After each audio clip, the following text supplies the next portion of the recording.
Tumingin si Wang sa kanya na naguguluhan, at naisip ni Sang, nakakabilib, nilalaro niya ang mga kalaban sa kanilang sariling teritoryo gamit lang ang mga salita. Tumingin si Sohan kay Sang at nagsabi, "Left Guardian." Tumingin si Sang sa kanya na naguguluhan at naisip, "Left Guardian. Ako ba ang tinutukoy niya?" Tumingin ulit si Sohan kay Sang. Naisip ni Sang, "Damn it." Sinabi ni Sang, "Oo, Troop Leader." Ngumiti si Sang, iniwas ang tingin, at sinabi, "Siya ang Left Guardian ng Mystic Lunar Alliance at ang pinakamahusay na kilala ko. Ang pangalan niya ay Ail Sang." Tumingin si Sang sa kanya mula sa likod at naisip, ginagawa niyang saksi ang Jungan Sect sa aking kamatayan, at ginagawa akong Left Guardian ng Mystic Lunar Alliance. "Kill yung gago." Tinanong ni Wang, "Sinabi mo bang Mystic Lunar Alliance?" Sumagot si Sohan, "Oo. Mula ngayon, ko-kontrolin ko ang mga unorthodox faction groups ng Shanqi." Nagtanong si Wang, "Kontrolin?" Sinabi ni Sohan, "Nakuha ko na ang Chenyang, Chunhong, Sherwan, at ang Si unorthodox factions. Siyempre, hindi ako titigil sa Shanqi. Pagsasamahin ko sila sa ilalim ng Mystic Lunar Alliance." Tumingin si Wang sa kanya na naguguluhan. Tinanong siya ni Sohan, "May narinig ka bang balita tungkol sa anumang masasamang nangyari sa mga nabanggit na rehiyon?" Sumagot si Wang, "Sa tingin ko, wala naman." Sumagot muli si Sohan, "Tama yun. Ang Mystic Lunar Alliance ay hindi gagawa ng kasamaan, susunod sila sa aking mga utos." Nakinig si Wang sa kanya na naguguluhan. Sinabi ni Sohan, "Alam kong hindi basta-basta magiging mabuti ang isang unorthodox faction, pero kung titingnan ng Jungan Sect ang Mystic Lunar Alliance nang walang anumang pagkiling, kapag kailangan ninyong labanan ng isang eksperto sa martial arts tulad ng Berserk Demon o nasa laban-laban sa demonic faction, tutulungan ko kayo gamit ang Mystic Lunar Alliance nang walang hinihinging kapalit." Lahat sila ay tumingin sa kanya na nagulat. Naisip ni Wang Yang, totoo ba siyang kabilang sa unorthodox faction o maaari siyang maging orthodox? Tumingin si Sohan kay Wang Yang at naisip, "Kung ituturing mo akong unorthodox, lalapit ako sa inyo bilang isang unorthodox. Kung ituturing mo akong orthodox, tutulungan kita ng walang hinihinging kapalit." Iyon ang aking yin at yang. Ibinaba ni Wu Mayang ang kanyang mga kamay mula sa likod at nagsabi, "Hindi ako papasok sa alyansa, pero kung susundin ng Jungan Sect at Mystic Lunar Alliance ang mga obligasyon nila tulad ng nararapat, hindi tayo magkakaroon ng problema. Ibinibigay ko ang aking salita bilang kinatawan ng Jungan Sect. Alliance Leader Jin, binabati kita sa pagkakabuo ng Mystic Lunar Alliance." Malakas na sinabi ng mga disipulo, "Congratulations." Tumingin si Sohan sa kanila at nagsabi, "Salamat." Tumingin si Sang sa kanya na naguguluhan. Sa loob ng Three Elders Pavilion, si Sang at Sohan ay nakaupo sa isang mesa at may mga pagkaing nakahain. Uminom ng alak si Sang, ibinaba ang baso, at tinanong si Sohan na galit, "Masaya ka ba?" Kinuha ni Sohan ang baso at nagtanong, "Tungkol saan?" Sumagot si Sang na galit, "Sa pakikinig sa akin na magsalita ng napakarespetado sa iyo, gago." Ngumiti si Sohan sa kanyang mga salita. Muling nagtanong si Sang na galit, "At ang Left Guardian? May right one din ba?" Dinala ni Sohan ang baso malapit sa kanyang bibig at sinabi, "Ang Right Guardian. Hindi ko alam kung siya'y buhay pa." Naitanong ni Sang na nagulat, "Buhay siya? Mayroon talagang isa, malakas ba siya?" Sumagot si Sohan, "Well, malamang hindi siya mas malakas kaysa sayo." Muling nagtanong si Sang, "Paano naman ikaw?" Sumagot si Sohan, "Ano ang sinasabi mo? Kung hindi siya mas malakas kaysa sayo, tiyak na hindi rin siya mas malakas sa akin. Bakit bigla ka nalang nagsasalita na para bang mas malakas ka kaysa sa akin?" Ngumiti si Sang at sinabi, "Sige, pumili ka ng araw. Bibigyan kita ng tamang laban." Ngumiti si Sohan at nagsabi, "Anong tapang ang meron ka para ipagpatuloy ang buhay kung matatalo ka sa akin? Mag-isip ka ng mabuti bago mo ako haminin sa isang laban." Galit na kinuha ni Sang ang bote. Dumating ang isang batang babae at nagtanong, "Unrivaled duo misters?" Tinanong siya ni Sohan, "Ano yun?" Tumingin din si Sang sa kanya. Sinabi ng bata, "May tanong ako." Sinabi ni Sohan, "Sige, ano ang gusto mong malaman?" Tinanong niya, "Sino ang mas malakas, ang Jongnan Sect o ang Unrivaled Duo?" Pareho silang tumingin sa kanya na naguguluhan. Tinanong siya ni Sohan, "Bakit mo gustong malaman yon?" Masayang sumagot ang bata, "Ang kuya ko ang ikatlong disipulo ng Jongnan Sect." Sinabi ni Sohan, "Napakagaling naman. Mas malakas ang Jongnan Sect kaysa sa Unrivaled Duo." Tinanong siya ng bata ng masaya, "Talaga? Sumagot si Sohan, oo, pumunta kami at sinuri. Masaya siyang tumingin kay Sohan at tumakbo palabas, salamat. Sinabi ni Sohan, mas malakas ang Jongnan sect. Tumingin sila sa kanya habang siya'y papalayo. Sinabi ng gwardya, hoy, sabi ko sa'yo huwag mong istorbohin ang mga bisita. Tumawa ang batang babae habang pareho silang nakatingin sa pinto. Tumawa si Sohan habang galit na sinabi ni Sang, damn it. Tinanong ni Sohan, ano yun? Sumagot si Sang, kung namuhay ako katulad ng Berserk Demon noon, pinatay ko na sana ang lahat. Pati na ang kuya ng batang yun. Naguluhan si Sohan at tumingin kay Sang, saka sinabi ni Sang, damn it. Hindi ko alam kung ano ang sinasabi ko. Inabot ni Sang ang bote, ngunit hinawakan yun ni Sohan sa harap niya at sinabi, Sonbi, namatay na ang dati mong sarili sa Jonggan Mountain. Ibinuhos ni Sohan ang alak sa kanyang tasa at sinabi, kaya ayos lang kung mabubuhay ka muli bilang Ayal o Guangwol, wala nang pakialam.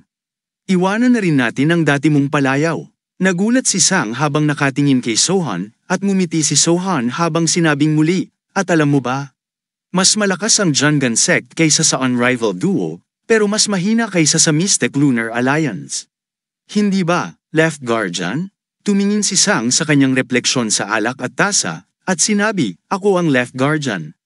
Itinaas niya ang tasa gamit ang dalawang kamay, habang naguguluhan si Sohan at kinuha rin ang kanyang tasa. Pareho silang ngumiti at uminom ng alak. Sa isang silid, isang lalaki ang nakatali habang tatlong lalaki ang nakatayo malapit sa bintana. Young Master, nakita ko si Jin Sohan. Dumalaw siya sa Jonggan sect.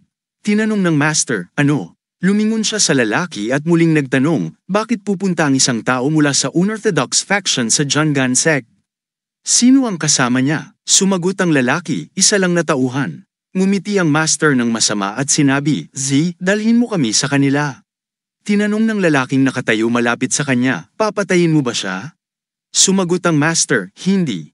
Kailangan namin si Jin Sohan para sa ating dakilang plano. Sinakop na niya ang mga unorthodox factions ng Shanxi. Hindi magko-cooperate si Jin Sohan.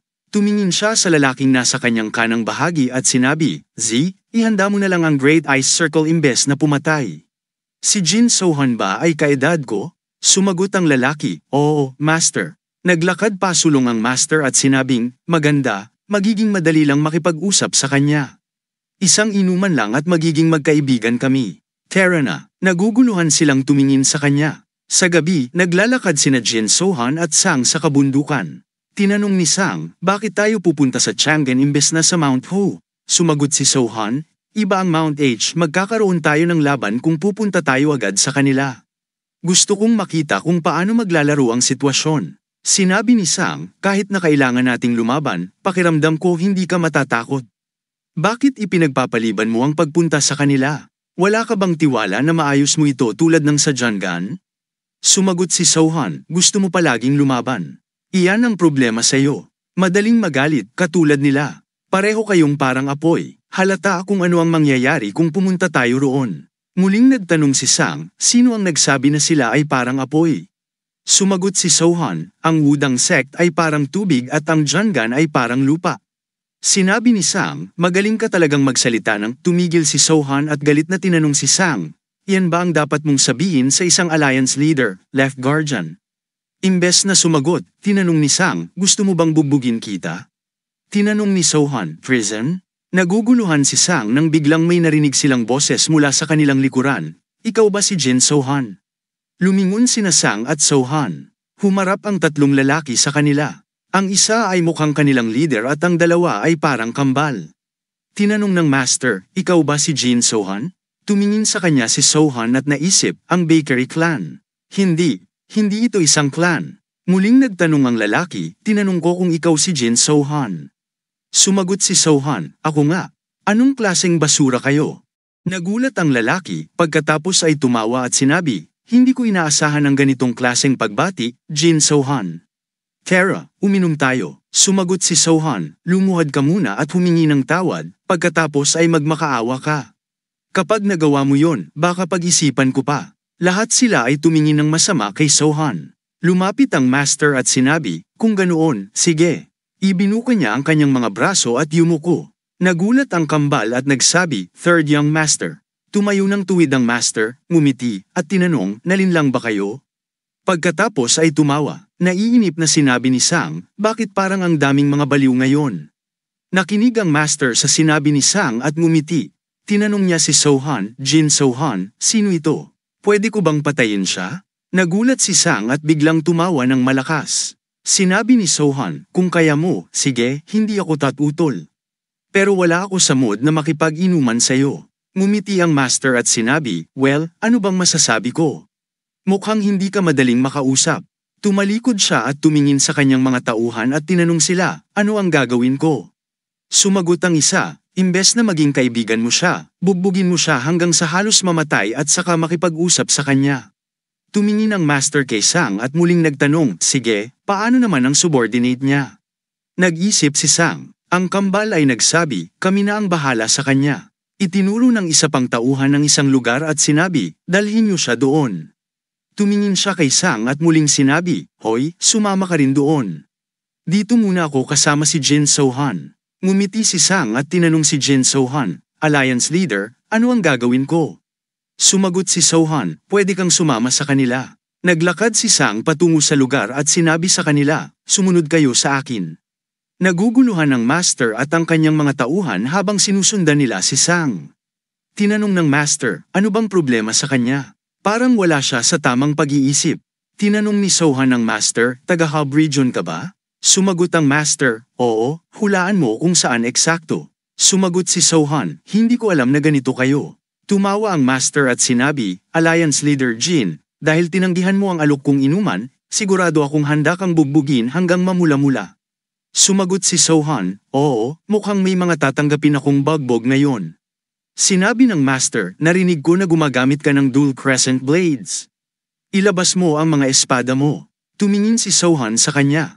Ngumiti ang master at tinanong si Sohan, hindi ba mas makakabuti para sa iyo? Naguluhan si Sohan at tumingin sa kanya. Muling nagsalita ang master, well, sige.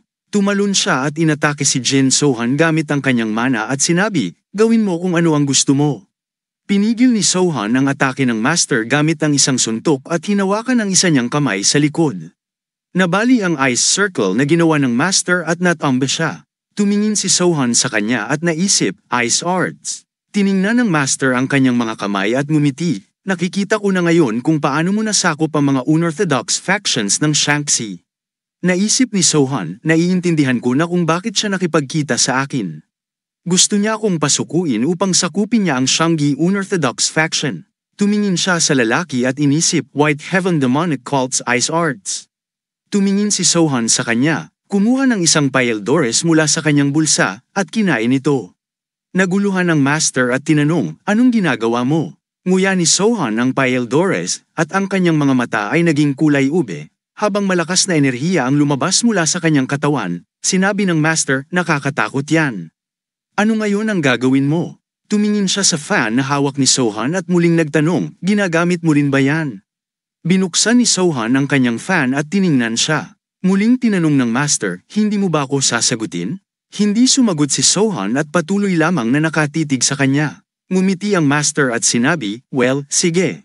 Bubuksan ko ang bibig mo. Pagkatapos ay inatake niya si Sohan gamit ang yelo. Iniwasiwas ni Sohan ang kanyang fan at pinigilan ang atake. Patuloy na inaatake ng master si Sohan, ngunit nagtatanggol lang si Sohan. Tumayo ng tuwid ang master, ngumiti, at kumuha rin ng Paeldores, sinabi, mas magaling ka kaysa inaasahan ko, at inilapit ang Paeldores sa kanyang bibig. Naguluhan si Sohan habang pinagmamasdan siya. Kinain ng master ang Paeldores at sinabi, Z, tatapusin ko na ito ng mabilis. Malakas na crystal energy ang lumabas mula sa kanyang katawan. Tiningnan siya ni Sohan na may pagtataka. Ngumiti ang master at muling inatake si Sohan gamit ang kanyang ice martial arts, sabay sabi, tingnan natin kung hanggang kailan ka makakaiwas sa mga atake ko. Iniwasan ni Sohan ang mga atake gamit ang kanyang fan. Patuloy na naglalaban sila, at inaatake ng master si Sohan mula sa iba't ibang posisyon. Sinubukang protektahan ni Sohan ang sarili gamit ang kanyang fan, ngunit hindi niya nagawa. Kaya nabalot ng yelo ang kanyang isang braso at tiyan. Tiningnan ng master si Sohan at inisip, mas malakas siya kaysa inaasahan ko, pero tapos na ito. Binuksan ni Sohan ang kanyang mga mata at binasag ang yelo. Nagulat ang master at inisip, hindi ka panipaniwala. Napakalakas ng kanyang inner energy. Tumakbo si Sohan patungo sa kanya at inatake siya gamit ang kanyang fan. Iniwasan ng Master ang atake. Patuloy na umatake si Sohan, ngunit patuloy din ang pag-iwas ng Master, sabay sabi, mas bumagal ang mga galaw mo. Inatake ng Master si Sohan at sinabi, mas magaling ka pa dyan dapat. Tumawa ang Master, tumingin si Sohan sa kanya, sabay hagis ng isang paildores sa kanyang bibig. Nagulat ang Master at hinawakan ang kanyang lalamunan, pagkatapos ay nagsimulang umubo.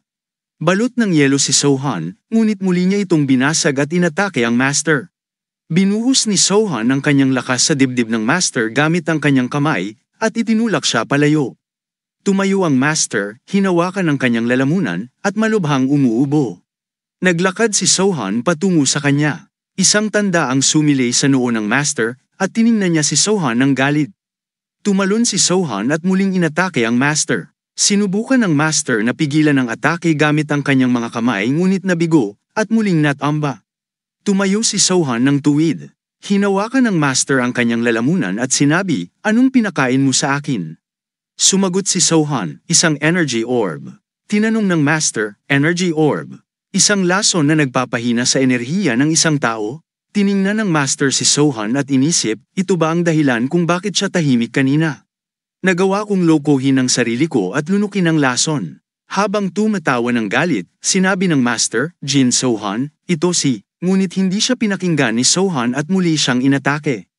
Nagulat ang Master at sinubukang pigilan si Sohan, ngunit itinulak siya nito ng malakas.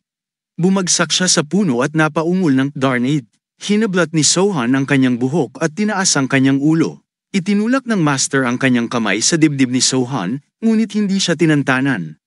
Tinaas ni Sohan ang kanyang kamay, at naguguluhan siyang tiningnan ng Master. Sinampal siya ng malakas ni Sohan, na nagdulot ng pagdurugo sa bibig ng Master. Tama na, sigaw ng Master, ngunit sinampal siyang muli ni Sohan. Nabalot ng dugo ang kamay ni Sohan, at naiwan ang mga bakas ng kanyang mga daliri sa mukha ng Master. Binitawan ni Sohan ang buhok ng Master, at bumagsak ito sa lupa. Kinuha ni Sohan ang kanyang mga sandata at tinaga ang mga binti ng Master, dahilan upang sumigaw ito sa matinding sakit. Tiningnan ni Sohan ang Master, na nawala ng malay at nagdurugo ang katawan. Iniwan ni Sohan ang Master at lumayo. Nakarinig siya ng ingay ng laban mula sa mga puno. Nakita niya si Sang na nakatayo sa harap ng mga sugatang tauhan ng Master. Nagulat ang mga ito at tiningnan si Sang. Dumating si Sohan, hinayla ang Master sa buhok, na nagdulot ng pagkagulat sa mga tauhan. Young Master, sigaw ng mga ito. Tumawa si Sang at binitiwan ang buhok ng Master. Ibinagsak ito ni Sohan sa lupa at nagtanong kay Sang, bakit ka tumatawa? Hindi mo pa ba sila natatapos? Tumawa lang si Sang. Tumingin ang mga tauhan sa kanilang Master na bumagsak sa lupa. Inilagay ni Sohan ang kanyang paa sa braso ng Master, na nagdulot ng malakas na sigaw. Galit na sinabi ng mga tauhan, tumigil ka, ngunit inilabas ni Sohan ang kanyang espada at tinutok ito sa leeg ng Master. Papatayin ko muna siya, sabi ni Sohan. Tumakbo ang mga tauhan patungo kay Sohan, ngunit tinaga sila ni Sohan at pinatay. Naguluhan si Sang at tinanong, ang mga ito ba ay mula sa White Heaven Demonic Cult? Tumugon si Sohan, oo, ngunit ginagamit nila ang martial arts ng Orthodox faction.